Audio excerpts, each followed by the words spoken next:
کتنے لوگ تھے جو ہمارے ساتھ چلتے ہوتے تھے؟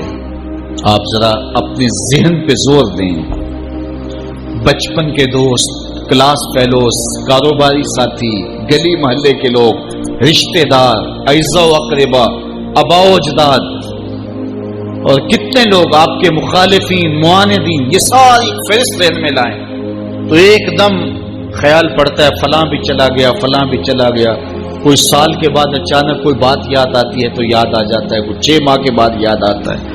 کئی ایسے لوگ ہیں کہ سال ہا سال بعد یاد، ہاں وہ بھی ہوتا تھا. مٹی کا رزق بن گئے، قصہ پارینہ بن گئے. کہانی تو اتنی سی ہے نا، جو اکڑ اکڑ کے چلتے تھے آج وہ مٹی کا رزق بن گئے. جو اپنے بدن پہ چٹکی مٹی بھی نہیں پڑنے دیتے تھے آج ان کے کفن بھی تار تار ہو گئے. حضرت غوث اعظم فرماتے ہیں قبرستانوں میں جا کے دیکھو کیسے کیسے حسینوں کی مٹی خراب ہو رہی ہے. اللہ اکبر. بدن خاک میں مل گئے، ہڈیاں چور چور ہو گئی، ریزہ ریزہ ہو گئی. قبروں کے نشان بھی مٹ گئے، کتبے بھی ٹوٹ گئے. مٹ گیا مشتاق دل سے رنگے یاد رفتگاں. پھول مہنگے ہو گئے، قبریں پرانی ہو گئی. کون کسی کو یاد کرتا ہے؟ اور اسی طرح ہم مل کے مٹی کا رزق بننے والے ہیں، لیکن کوئی ایسا کام چھوڑ جائیں گے، اپنے رب سے جڑ جائیں گے، اپنے رب کے بندوں سے جڑ جائیں گے، رسول کریم کے دامن کو تھام لیں گے تو پھر موت بھی مرنے نہیں دے گی. پھر سرخرو اور سر بلند ہوں گے، پھر عزتوں کے تاج سروں پہ رکھے جائیں گے، وقار کی مستر پہ بٹھائے جائیں گے. فقیر نام تنا دا باؤ، قبر جنا دی جیوے ہو. پھر قبروں پہ بھی چراغاں ہوگا جب ہم ان سے جڑ جائیں گے. تو یہ مختصر زندگی کی تمام تر لطافتوں کے حصول کے ساتھ گزرنی چاہیے. کتنے نوجوان ہیں جنہوں نے اپنی توبہ کو مؤخر کیا تھا بڑھاپے کے لیے اور آج قبرستانوں میں دفن ہیں. آپ جا کے قبرستانوں میں دیکھیں، وہ سوچتے تھے کہ ابھی تو جوانی ہے، جوانی سے لطف اندوز ہو لیں، بڑھاپے میں توبہ کر لیں گے. لیکن بڑھاپا نہیں آیا، موت آ گئی. موت تو برحق ہے، یہ تو آ کے رہنی ہے، لیکن بڑھاپا لازمی نہیں ہے کہ ضروری آئے. حضرت امام غزالی نے ایک بڑی خوبصورت بات لکھی. فرماتے ہیں معاشرے میں نظر دوڑا کے دیکھو، زیادہ بچے ہیں، زیادہ جوان ہیں یا زیادہ بوڑھے ہیں؟ تو کہا آپ کو بچے زیادہ ملیں گے. ہر گھر میں دیکھ لیجیے، بچے زیادہ ہوں گے، جوان ان سے کم ہوں گے، بوڑھے ان سے کم ہوں گے.